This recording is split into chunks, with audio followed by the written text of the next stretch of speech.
Welcome to ThawBall.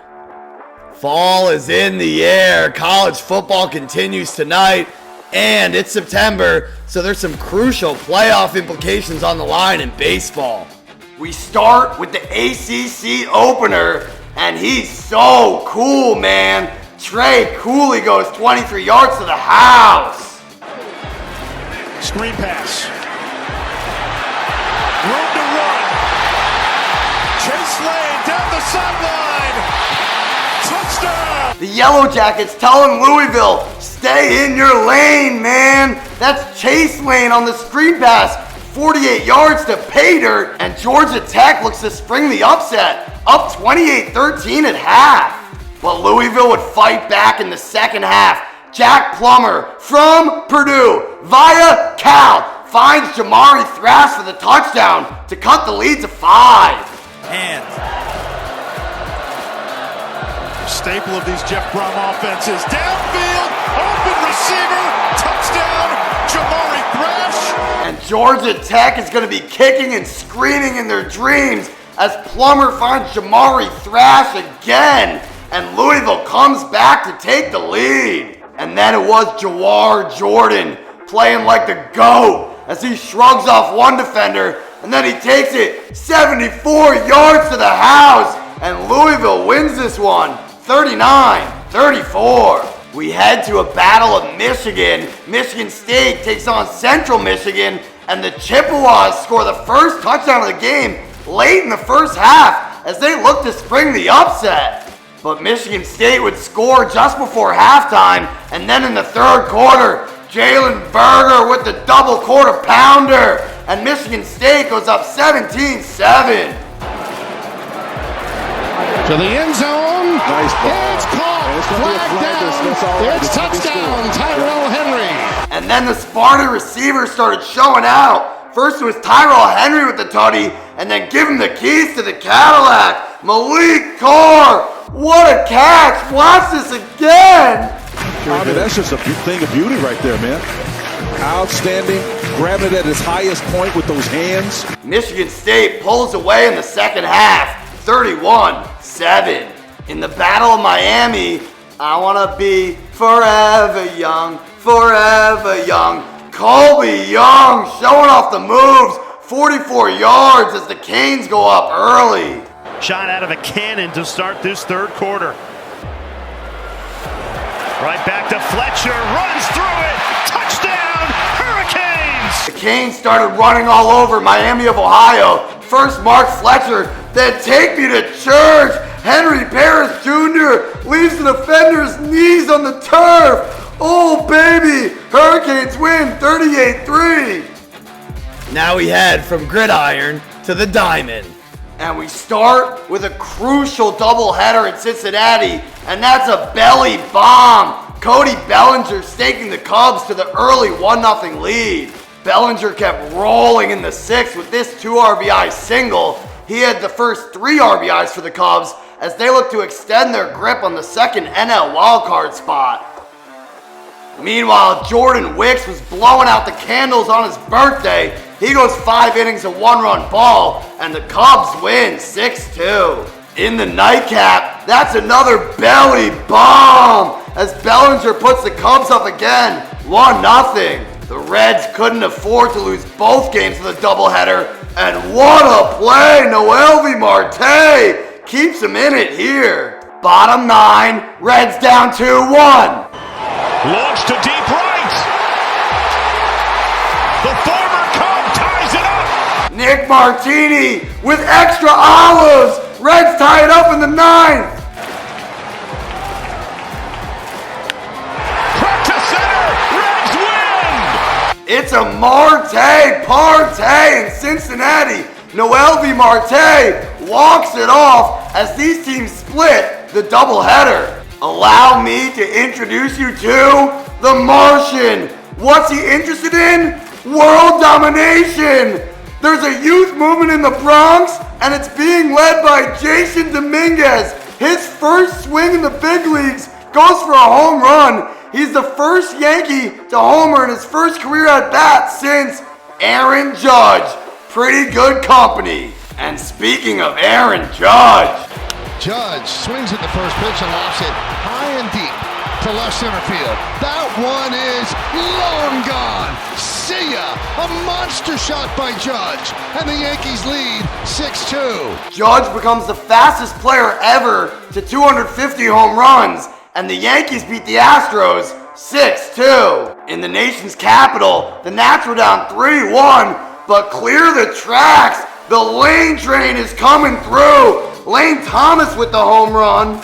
And then sound the alarm as Travis Blankenhorn hits another third inning solo shot, and this one's tied, and we would head to extra innings.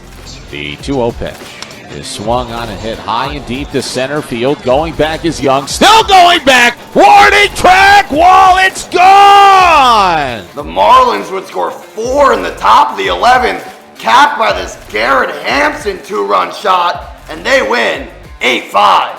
In Philadelphia, Kyle Schwarber started the game off with a bang. That's his 37th home run of the year to go along with 37 singles.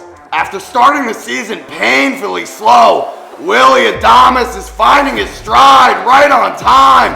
Over the last dozen games, he's hitting .319 with 4 homers and 12 ribbies. Now the 1-1 pitch. Fly ball deep down the left field line toward the pole. Yelich is going back. It is gone! He did it!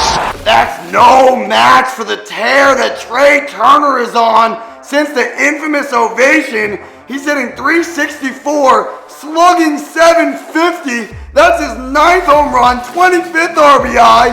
Phillies are 15-7, and would they win this one? To the count, Hoffman deals on the ground to third. Oh, he gets under the glove of Bohm.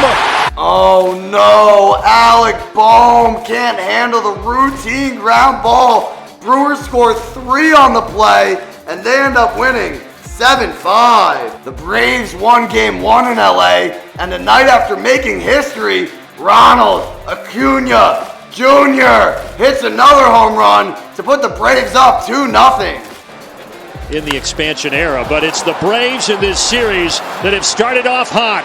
And this ball is out of here. And then it was the Big Bear, Marcell Ozuna. His 1300th career hit goes a long ways. His 4th home run in the last 6 games.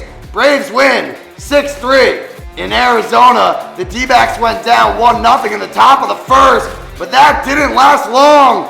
Oh Lord, Lourdes Gurriel, home run, 2-1 D-backs. Walker, fly ball to left, and there it goes.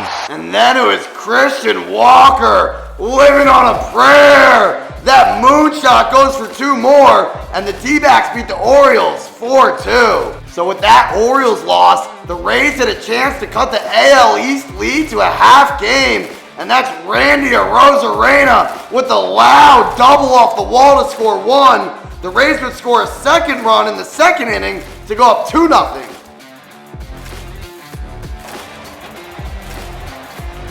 Bo Naylor gets a hold of one to right. That's down for a hit and goes all the way to the wall. But in the 7th, Bo knows go-ahead doubles. The Guardians win 3-2. The Rangers are in some kind of slump as they fall into 3rd place in the AL West, and that's Jordan Luplow going oppo to add to the Rangers' misery. 2-1 Twins. Put the ball in play. Just put the ball in play, or put the ball out of play. Hip hip Jorge Polanco, and the Twins win 5-1. So with the Astros and Rangers losing, the Mariners had a chance to retake the lead in the AL West, and that's J.P. Crawford, and the P stands for power, and the Mariners go up 1-0. But otherwise, Kodai Senga was nearly unhittable as the Mets rookie is turning in some kind of season. 7 innings, just the 1 run, 12 strikeouts. Vogelback rides a base hit to left. Lindor scores. And then in the 8th, Daniel Vogelbach with the sweet symphony, and the Mets win 2-1. In St. Louis, it was Pittsburgh's Louisville Partay putting on a show with the basket catch. Oh yeah! This game would go to extras, and then it was Koch in the clutch. Andrew McCutcheon with the single. Then Louisville Partay would show off the legs on offense too, scoring on the wild pitch, and the Pirates win 4-2 in 10. The Red Sox traveled to Kansas City, where they were rudely welcomed by Bobby Witt Jr., aka Bobby Baseball. Royals go up 1-0, and then the captain, Salvi Perez, would go back-to-back to make it 2-0 early. By the time Nick Lofton had a chance to get his first MLB hit, it was already 6-0. That double made it 7-0. Salvi Perez would come up later with a 2-run home run to make it 11-0.